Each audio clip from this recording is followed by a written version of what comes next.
Everyone knows Clint Eastwood, the legend, the icon, the tough guy who defined American cinema. But nobody really knew the man behind the image. 8 children with 6 different women. A daughter kept secret for almost 40 years. A court case that nearly destroyed one of his former partners and exposed things Hollywood tried to bury. At 95, Clint sat down in front of live cameras and said something that stopped the room cold.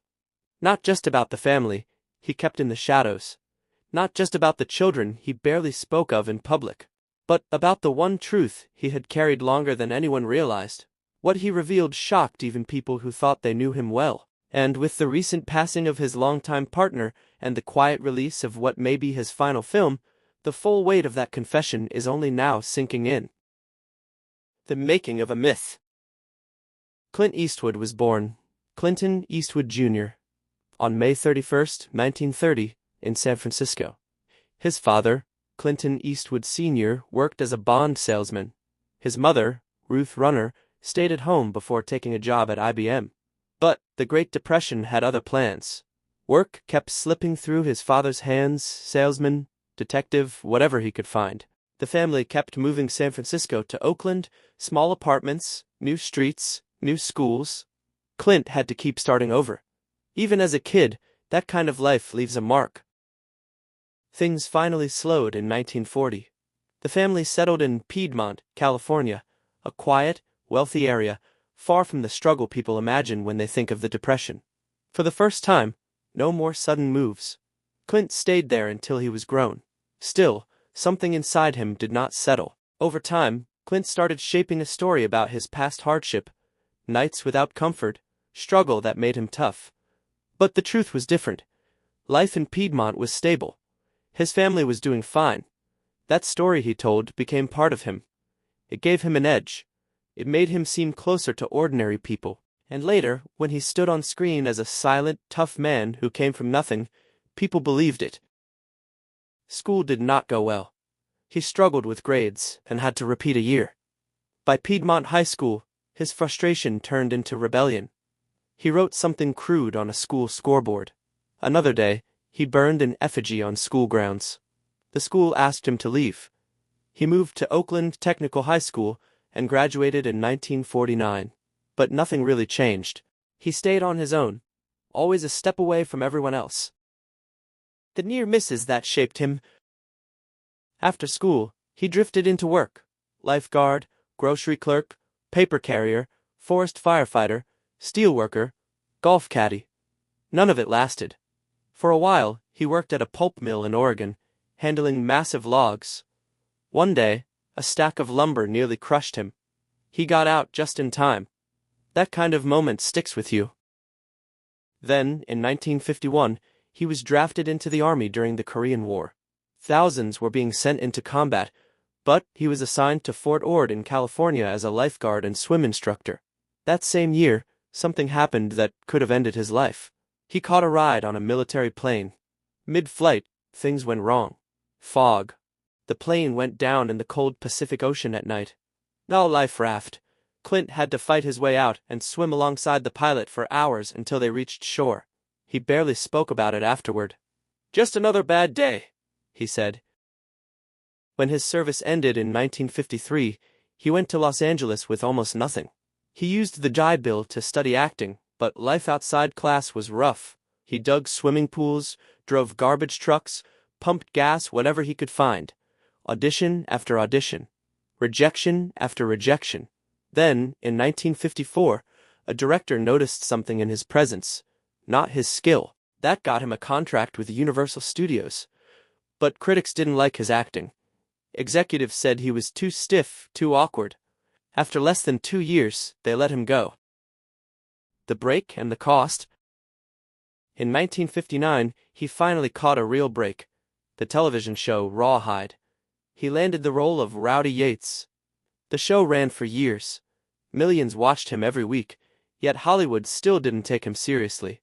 To them, he was just a TV cowboy. Dirty Harry almost looked very different. The script first moved through bigger stars. Warner Brothers developed it for Frank Sinatra, who backed away. Then, John Wayne turned it down, feeling the movie was too violent. Paul Newman passed, too. Only after all those names said no did Eastwood step in at 41, taking the role for a modest salary and a strong share of the profits. That choice changed everything. When Dirty Harry opened in December 1971, it landed in the middle of a storm. Civil rights groups attacked it, saying it glorified police violence. Some critics pointed to the scene where Harry threatens a black suspect at gunpoint.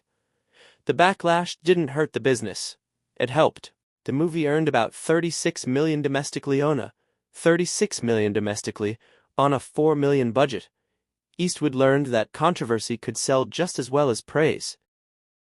The Unforgiven Reckoning and the Locke Battle. Years later, the collapse of Eastwood's relationship with Sandra Locke became one of the ugliest public battles of his life. In 1989, after their breakup, a quiet legal arrangement was put in place. A deal at Warner Brothers promised Locke 3 years of development money for directing projects. She received funding, office space, even a parking spot. On the surface, it seemed generous, but she pitched more than 30 projects, and everyone was rejected. Her directing career stalled out. Later, it came out that the whole arrangement had secretly been funded through Eastwood via a hidden reimbursement tied to Unforgiven. Without Locke or her lawyers being told the full truth, she sued for fraud and breach. Her attorney called it the ultimate betrayal. By the second day of jury talks in September 1996, the vote was reportedly leaning strongly against Eastwood. Before a final verdict arrived, the case settled for an undisclosed amount. But the damage was done. The courtroom had already pulled back the curtain, and once that curtain opened, everything else started pouring out with it. The Palimony case, first filed in 1989, had already dragged private details into public view. The length of their relationship, their shared films, and the degree to which Locke's career had become tied to Eastwood's influence. Stories about phone tapping, cruel remarks, and reproductive decisions became tabloid fuel.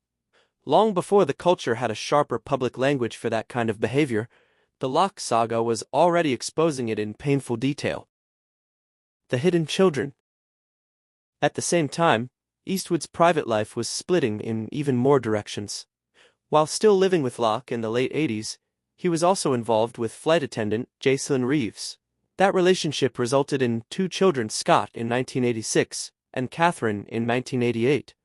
Their birth records reportedly left the father line blank.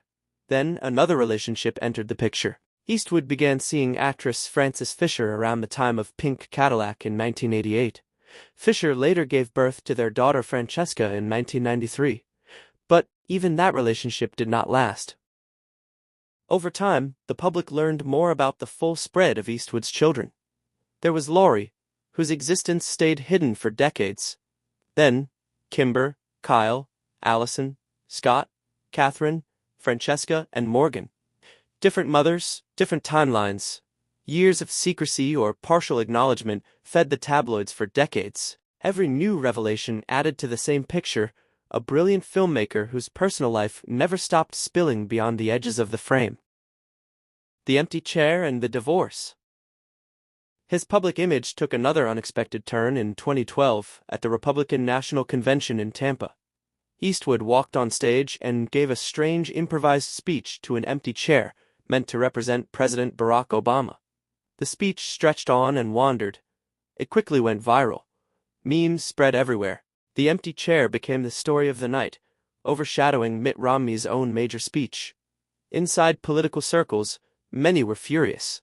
Eastwood's loose, unscripted style left behind more questions than applause. Soon after, his marriage to Dina Ruiz began breaking apart. They had married in 1996 and had a daughter, Morgan, that same year. By late 2012, reports painted a picture of emotional distance. The divorce became tabloid material almost instantly. By that point, Eastwood's image had long been split between disciplined legend and chaotic private man. The sad news live television. And then came the moment that changed everything. In early 2026, just weeks before his 96th birthday, Clint Eastwood appeared live on The Tonight Show for what was announced as a rare, unscripted conversation. The audience expected stories about Juror Number 2, his 2024 film that Warner Brothers had given only a tiny release, roughly 30 screens nationwide. Many saw that as a burial rather than a rollout. But instead, Eastwood sat down, looked at the camera, and delivered something else entirely. His voice, still gravelly but softer than anyone remembered, began. "I've been thinking about endings lately, not because I'm sick, but because I'm old. And there's a difference." He paused. "People keep asking me if Juror Number 2 is my last film. I don't know. But I do know.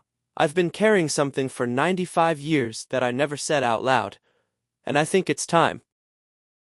The studio audience went silent. Host Jimmy Fallon, visibly caught off guard, leaned in. Eastwood continued. "My father wasn't just a Bond salesman. He was a man who left things unsaid. And I became him in that way. I left children in the shadows. I left women to fight for scraps of my attention. I told a story about poverty that wasn't really mine. And I let people believe the myth because it was easier than admitting the truth." He looked down at his hands. "The sad news isn't that I'm dying. The sad news is that I waited this long to tell the truth." He then revealed something. No biographer had ever confirmed on the record that his secret daughter Lori, born in 1954 to an unnamed woman, had passed away quietly in 2024 without ever having a real relationship with him. "I didn't know how to be a father to her," he said, "so I wasn't one at all. And that's a kind of evil you can't wash away with movie awards." The fallout. The broadcast sent shockwaves through Hollywood and beyond. Within hours, social media had dissected every word. Some praised his honesty. Others called it too little, too late. Frances Fisher, mother of his daughter Francesca, released a statement saying, "I'm glad he's finally speaking. But the women and children who lived in his shadow deserved this decades ago." Sandra Locke, who died in 2018, was represented by a former attorney who said she would have wanted to be in that room. Not for revenge, just for acknowledgement. The trending news cycle for days was dominated by the phrase Eastwood confession. Memorials for Lori Eastwood, a woman most of the world had never heard of, suddenly appeared online. Film critics began re-evaluating his work through the lens of his confession, seeing in Unforgiven and $1 Million Baby the fingerprints of a man haunted by his own silences. The legacy. By the mid-2020s, one thing was clear: Eastwood's family story had become too large and complicated to fit the old clean version of his public image. He was widely reported as the father of 8 children with 6 women, though even biographers have suggested the full number may never be perfectly certain.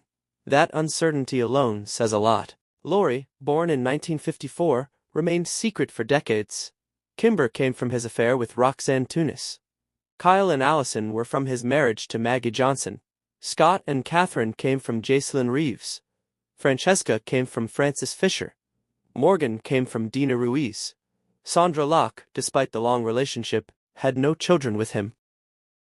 Even into his 90s, Eastwood kept working in a way that made people stare. When he directed Juror Number 2 in 2023 and 2024, he became the oldest director ever to helm a major studio film. He was 93. There were whispers about back problems, frailty, and whether he could physically make it through another full shoot. Yet Eastwood kept directing the way he always had, moving fast, avoiding extra takes, relying on decades of instinct. Then, in 2025, even his words became the center of confusion. An Austrian paper published what looked like a fresh interview with Eastwood, now 95, filled with sharp remarks about aging and modern Hollywood. But then he hit back on June 1, 2025.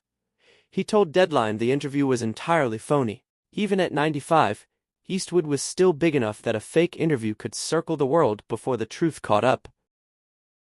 The final frame. What he revealed on live television that night wasn't a scandal. It was a reckoning. He didn't announce a new movie. He didn't promote a product. He simply sat in front of millions of people and admitted that the tough guy persona he had built for 7 decades was, in part, a lie, a shield against the pain of his own failures as a father and a partner. As of April 2026, Eastwood is reportedly still working on an untitled project, though no official announcement has been made. His representatives say he is in good health for a man of his age. But the sadness in his voice that night lingers. He outlived his secrets. He outlived some of his children's patience. And now, at 96, he is finally learning what he taught audiences for decades, that the hardest battles aren't fought with guns. They're fought with truth. Clint Eastwood looked into a live camera and said, "I'm not afraid of dying. I'm afraid of being remembered as a myth instead of a man." Whether that confession redeems him or not is for history to decide. But for one night, the legend stepped aside, and the man showed up. Subscribe to keep uncovering the truth behind the legends. Thanks for watching.